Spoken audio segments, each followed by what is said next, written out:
The number of startups in India has grown from mere 400 in 2014 to over 85,000 in 2022. The improvement in India's ease of doing business rankings has also been exceptional. That is, of course, before the rankings were scrapped due to Chinese influence. The government has been instrumental in this effort with the launch of the flagship Startup India scheme in 2016 and the Make in India initiative. There is little to no doubt that investor confidence has grown multifold over these years.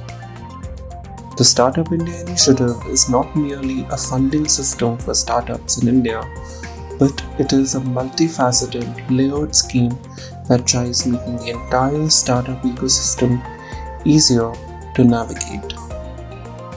It's based on principles of simplification and handholding, which makes compliance procedures, patent applications, and legal support much more accessible to startups.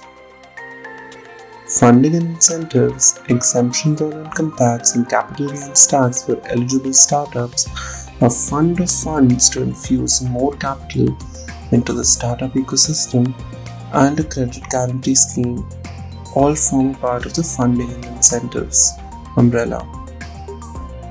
Then there's the incubation and industry academia partnerships, which focuses on the creation of numerous incubators, innovation labs, events, competition, and grants, all related to the startup ecosystem. The Startup India initiative and all these programs are managed by a dedicated Startup India team which reports directly to the DPIIT, that is, the Department for Industrial Policy and Promotion. India is growing not only in the number of startups created but also in their valuation. The number of unicorns has grown from 4 in 2014 to 102 in 2022. This exponential growth is unprecedented, especially in the Indian startup history. However, the Securities and Exchange Board of India, SEBI, has recently asked private equity and venture capital funds focusing on private market investments to disclose details regarding their valuation practices. Over the last year, India has seen the creation of multiple unicorns as venture capitalists and private equity funds rush to fund startups in various sectors. In the year 2021, India saw investments of nearly $39 billion, which is a four-fold jump from just a year ago. India even beat China on the number of unicorns produced, with the creation of 44 unicorns in 2021.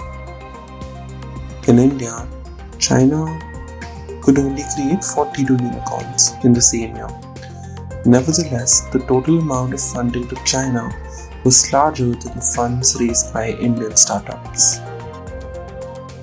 On the other hand, the regulatory crackdown on Chinese technology firms helped Indian firms garner more investor attention as well. Despite the much talked about funding slowdown in the first half of 2022, India has created 14 new unicorns while China has created 11 of them. However, despite the optimism surrounding the Indian startup space, the Securities and Exchange Board of India has asked funds to provide details about the fund's valuation methodologies. There could be several reasons behind SEBI asking funds about the changes in fund valuation methodologies, qualifications of valuers, the relationship of the valuer with the fund, and the use of audited or unaudited data, amongst other reasons. Usually, the private equity and venture capital funds operate through closed-ended funds known as alternative investment funds. These funds are close-ended with significant exposures to unlisted companies. Startups are usually loss-making.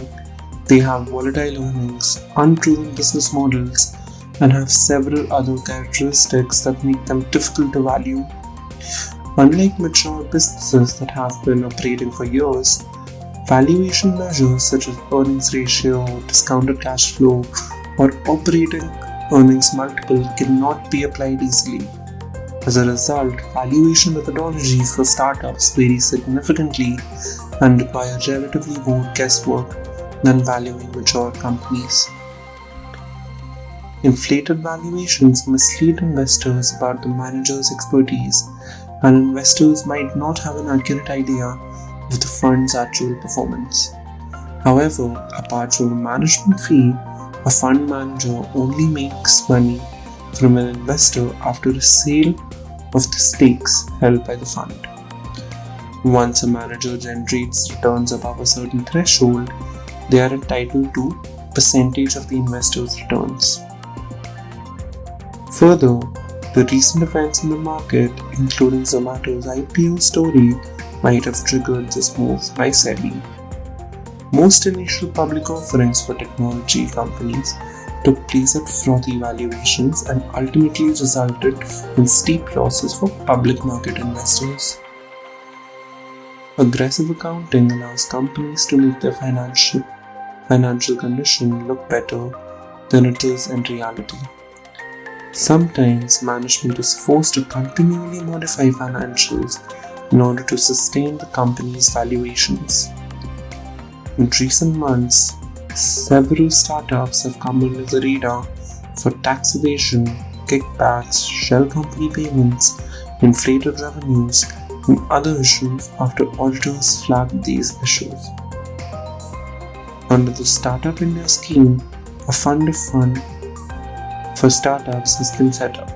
Interestingly, only 39 received funds under the Fund of Funds for Startups, while the government made a commitment to the tune of INR 1,000 crores for this fund. Out of the 24,000 startups that sought funding from the government, only 39 startups have received such funds and support under the government's Fund of Funds scheme initiative in 2022. Needless to say, while some work has been done in the right direction for startups in the country, more stakeholder consultation and higher degree of responsiveness is needed for the startups to flourish in India.